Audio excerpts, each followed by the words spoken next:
राम राम। जय श्री कृष्ण।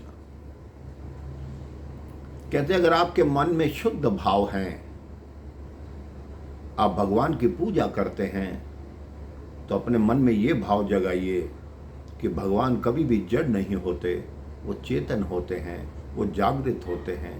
क्योंकि जब भी आप कोई मूर्ति स्थापना कराते हैं तो आप देखते होंगे कि जो ब्राह्मण देवता आते हैं वो प्रभु के एक एक अंग को जागृत करते हैं। सबसे अंत में उनके नेत्रों को जागृत किया जाता है और कहते हैं कि जो प्रथम बार उन नेत्रों के दर्शन कर ले, उस व्यक्ति में, किसी व्यक्ति में इतनी शक्ति नहीं कि उस समय भगवान से नेत्र मिला सके, क्योंकि भगवान जागृत अवस्था में होते हैं। अगर आप उन्हें जागृत अवस्था में समझेंगे तो वो सदैव आपके साथ रहेंगे। अगर जड़ अवस्था में समझेंगे तो भगवान फिर एक मूर्ति बन के रह जाएंगे। ब्रज की दो गोपियां यमुना किनारे बैठी थी मेरे भाई बहन। उनके हाथ में माखन के पात्र थे। यमुना जी से जल भरने आई। इतने में एक साधु वहां स्नान करने आए। साधु जी के पास एक झोला था। वो दोनों गोपियां आपस में बात करने लगी कि तुम्हें ज्ञात है, जो साधु होते हैं इनके झोले में भगवान रहते हैं। वो कहते अच्छा ऐसी बात है। कहते अब ये साधु नहाने जाएंगे झोला छोड़कर, हम इनके झोले को देखेंगे कि इसमें भगवान है या नहीं। साधु ने अपना झोला किनारे पे रखा। वो यमुना जी में स्नान करने गए। वो दोनों गोपियां साधु के थैले को खोल के देखने लगी। उसमें एक छोटा सा डिब्बा था। डिब्बे को खोला तो उसमें लड्डू गोपाल भगवान थे। अब उन गोपियों का भाव देखिए मेरे भाई बहन। वो कहते साधु ने ये कैसे ठाकुर जी को बिठा रखा है। एक हाथ नीचे है, एक पैर पीछे है, एक टांग टेढ़ी है, बच्चे के हाथ पैर टेढ़े कर दिए। इन्होंने इसका ख्याल नहीं रखा।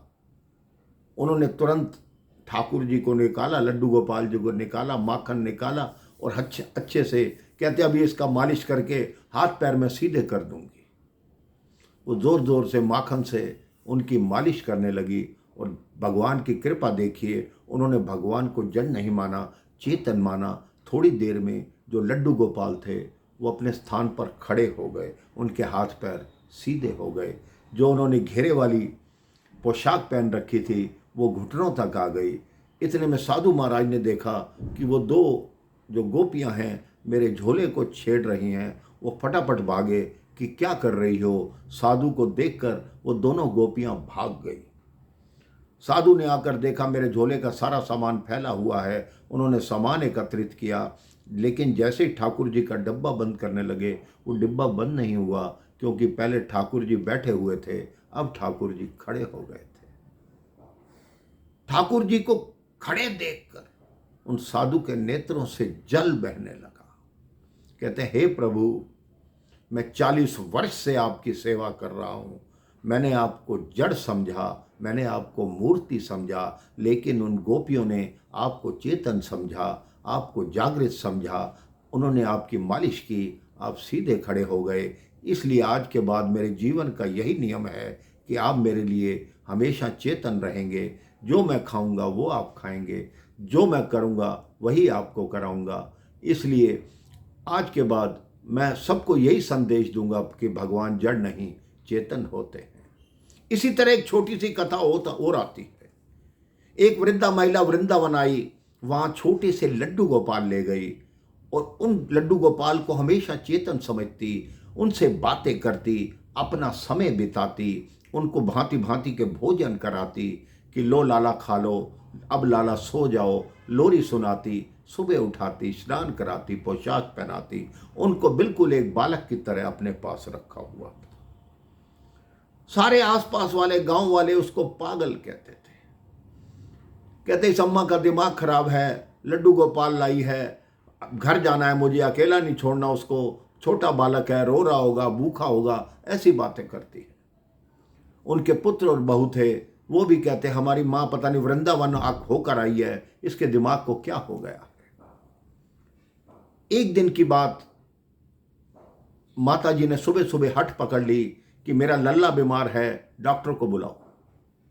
उनका पुत्र बोला आपका दिमाग खराब है, लल्ला आपका कहां से बीमार है, ठीक है वो। उन्होंने कहा तुम मेरा कहना मान के डॉक्टर को बुलाते हो या नहीं बुलाते। पुत्र ने कहा मेरी माँ ऐसे मानेगी नहीं।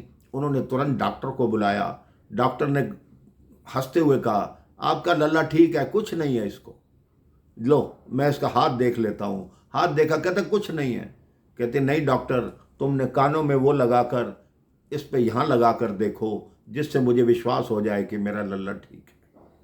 जब डॉक्टर ने अपना स्टेथोस्कोप भगवान के सीने पर लगाया तो डॉक्टर के होश उड़ गए, क्योंकि भगवान के अंदर से धड़कन की आवाज आ रही थी। मेरे भाई बहन, डॉक्टर उस अम्मा के चरणों में गिर गया और कहता है वास्तव में माँ, आपका लल्ला की तबीयत बिल्कुल ठीक है, उसके दिल की धड़कन मैंने सुनी है। मुझे आज ज्ञात हुआ कि भगवान भी चेतन हो सकते हैं। आज के बाद मैं कभी अपने मन में कभी किसी की हंसी नहीं उड़ाऊंगा जो ये कहेगा कि मेरे भगवान की तबीयत ठीक नहीं है, उसको ठीक कीजिए। उनके पुत्र और बहू को भी वो उनके दिल की धड़कन सुनाई गई, वो भी अपनी माँ के चरणों में गिर पड़े। जो जो उस माँ पे हंसते थे सब उनकी पूजा करने लगे, उनसे प्रेम करने लगे। तो मेरे भाई बहन, अगर आपने भी भगवान की कोई स्वरूप अपने घर में स्थापित किया हुआ है तो यही समझिए कि भगवान हमारे आसपास हैं, भगवान चेतन हैं, वो हमें देख रहे हैं, इसलिए हम कोई भी गलत कार्य नहीं कर सकते। राम राम, जय श्री राम, जय श्री कृष्णा।